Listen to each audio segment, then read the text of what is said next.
Përshëndetje nxënës të dashur. Jemi përsëri me lëndën e historisë për klasën e 7 me mua Afrim Gashin.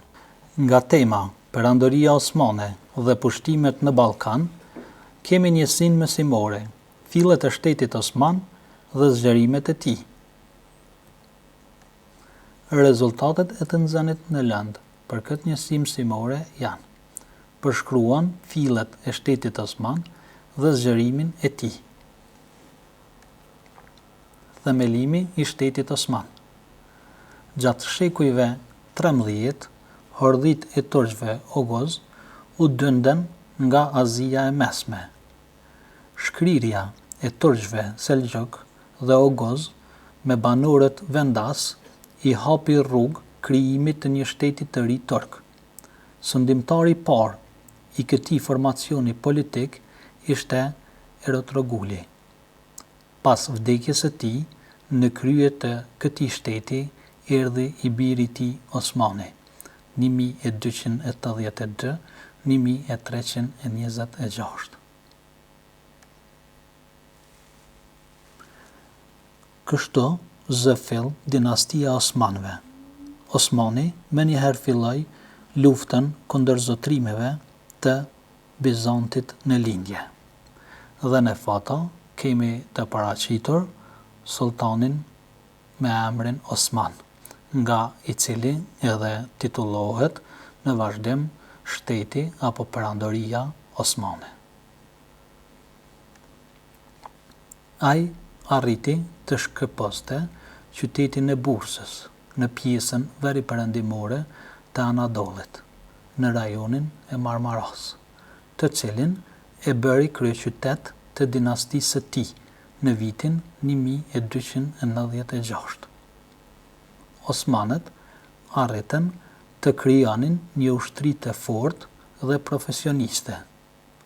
Gjatë sundimit të Orhanit, ushtria osmane përbehej nga repartet e komsorisë. Spahenjet ishin kalars, të cilët në këmbim të shërbimit ushtarak shpërbleheshin me ngastra ose pjesë toke, por pa të drejtë trashëgimie.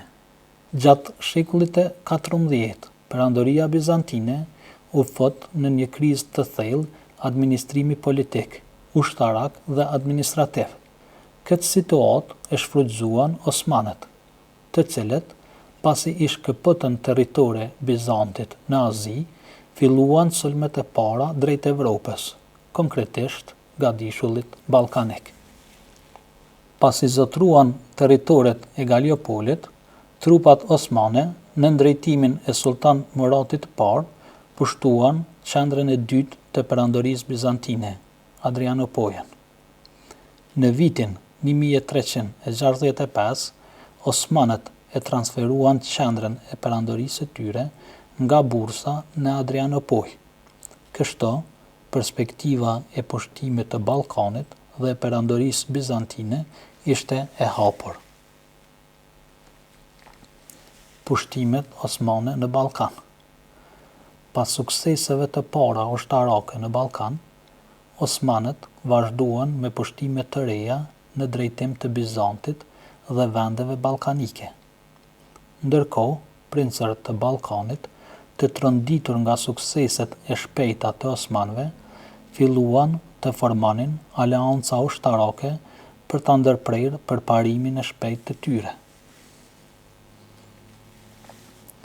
Në vitin 1371, princër serb, së bashku me sundimtarin e Vlorës, Aleksandrin, u përballën me osmanët pranë lumit Maric. Betejë përfundoi me një fitore të plotë të osmanëve. Pas kësaj fitorie, ata vazhduan me tej politikën e zgjerimit të tyre në brendësi të Ballkanit. Në vitin 1385, osmanët mondën edhe ushtritë e Balshës së dytë në fushën e Savrës, ku edhe ky i fundit mbeti i vrarë. Një tjetër fitore e rëndësishme që i bëri osmanët fuqi ushtarake kryesore brenda Gadishullit Ballkanik ishte ajo e fushës së Kosovës. Kjo betejë u zhvillua mes një koalicioni të gjerë ballkanas, ku merrnin pjesë shqiptar, serb, vëlleh, bosnjak, hungarez e të tjerë, të udhëhequr nga princi serb Llazari, edhe osmanët, të cilët i udhëhoqte vetë Sultan Murati I parë, 1389-1389. Përleshja ndodhi me 29 qershor të vitit 1389. Forcat ballkanase u thyen.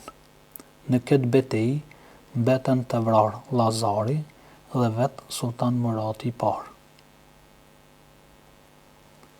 Gjatë kësaj fitorie, osmanët bën një hap përpara drejt nënshtrimit të Ballkanit, ndërsa për ballkanasit po bëhej për herë e më e vështirë ruajtja e pavarësive të tyre lokale.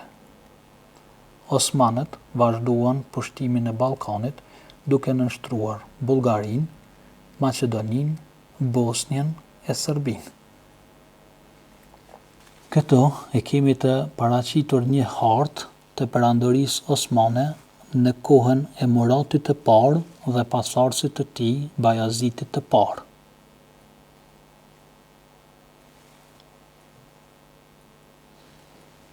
Përpjekjet e osmanëve ndaluan përkohësisht pas katastrofës që ata psuan në vitin 1402 në betejën e Angorës nga trupat e Timërlengut të mongolëve, ku edhe u zu rob vet Bajaziti I parë 1389-1402.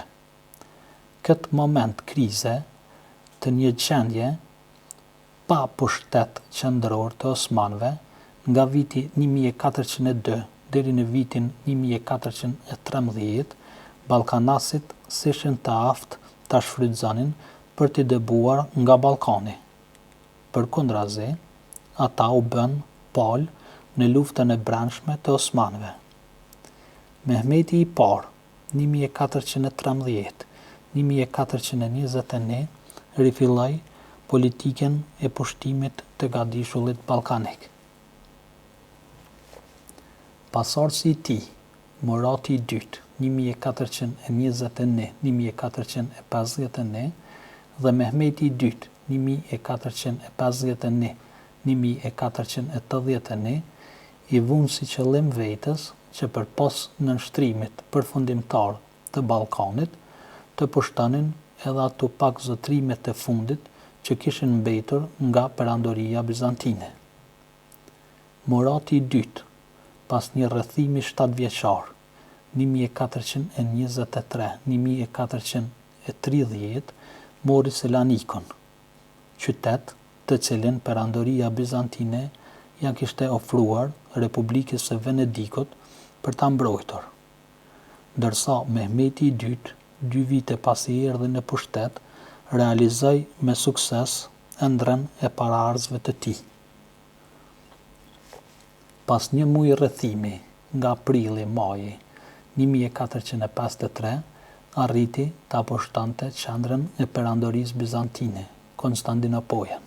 Me këtë akt merr fund ekzistenca 1000 vjeçare e perandorisë bizantine dhe në vend të saj fillon një epokë e re, ajo e një perandorie të re universale, perandorisë osmane, e cila do ta sundoj Ballkanin për 5 shekujt e ardhshëm. Në këtë hartë kemi të paraqitur perandorinë osmane, shekulli I 14, pra pas formimit, dhe shekulli 17 në kulmin e fuqisë së saj.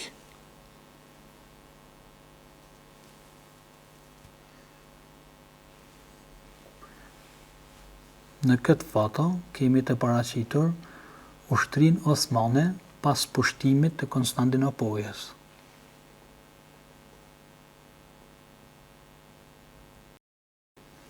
Detyrë shtëpie. Tregoni mënyrën e krijimit dhe fuqizimit të perandorisë osmane. Identifikoni zotrimet e para osmane në Evropë. Detyrat e bëra i dërgoni në mënyrë elektronike të mësimdhënësi juaj. Nxënës të dashur, kjo ishte e tëra për këtë njësi mësimore. Miru takofshim në njësinë e radhës.